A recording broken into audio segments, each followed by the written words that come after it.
Hi, I'm Dr. Richard Chappell, a philosophy professor at the University of Miami and lead author of An Introduction to Utilitarianism from Theory to Practice, which is also available free and open access online at utilitarianism.net. In a previous video, I introduced the moral theory of utilitarianism. Today, I want to explore the first of two key practical implications for how we should live our lives if this theory is true. And that's the idea of impartial beneficence. Impartial beneficence means helping others in a way that gives equal weight to everyone's interests, regardless of their gender, race, nationality, your personal connections to them, or even species. And this is a radical idea. People are used to looking after their own and disregarding or even oppressing members of outgroups. To truly give equal consideration to the interests of every individual without restriction is a big ask. Today, I'll first sketch what it would mean to be guided by impartial beneficence, and then I'll briefly address the demandingness objection, the concern that it's just too hard for human beings to realistically do anything close to this. Consider all the forms of bias and favoritism that we usually don't even think twice about. We spend money on frivolous luxuries for ourselves when we know that there are other people in the world who are struggling to meet their basic needs. By donating more of our money to effective charities, we can literally save lives. But none of us donate as much as would be ideal.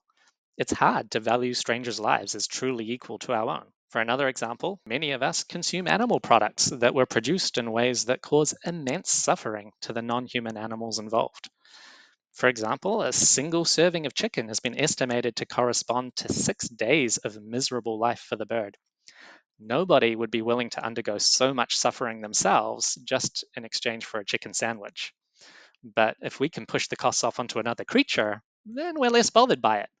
And that's another failure to be impartial. A third example is time bias. People tend to be short sighted and unwilling to accept costs now, whether carbon taxes or investments into pandemic prevention, that could make life much better for future generations or even our future selves. So, a common strain through all of these forms of bias is that we really struggle to give due weight to interests that we don't immediately see. Now, people aren't always selfish. They can perform great acts of heroism when they see the need, running into burning buildings to save children.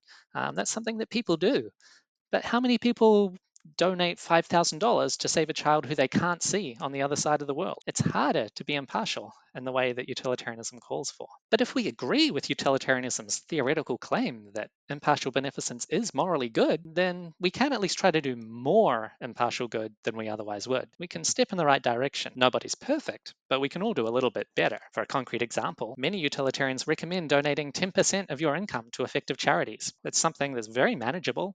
It's something I personally do and have done since I was a graduate student, and it leaves plenty of space for pursuing personal projects, raising a family, and so on. Now, I think some of the most pressing and interesting philosophical questions about utilitarianism concern how to balance its radical moral ambition with the realities of our flawed human nature. Practical guidance needs to meet people where they are and accept a degree of compromise with human nature. When we think about utilitarian guidance in this very grounded practical light, its practical recommendations for us could turn out to be much more moderate than you might at first expect. So, impartial beneficence is an ideal to strive towards. Utilitarianism recommends incremental improvements from our very biased starting points. The more good that we do, the better.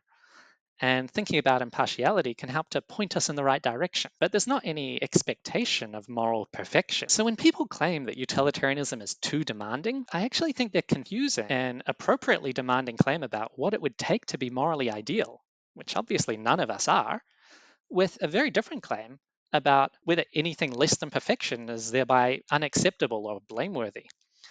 And that notion of unacceptability is not really a utilitarian concept to begin with. Utilitarianism just recommends doing more good rather than less, and the more the better. This focus on effectiveness is the topic of my third and final video in this series. Thanks for listening.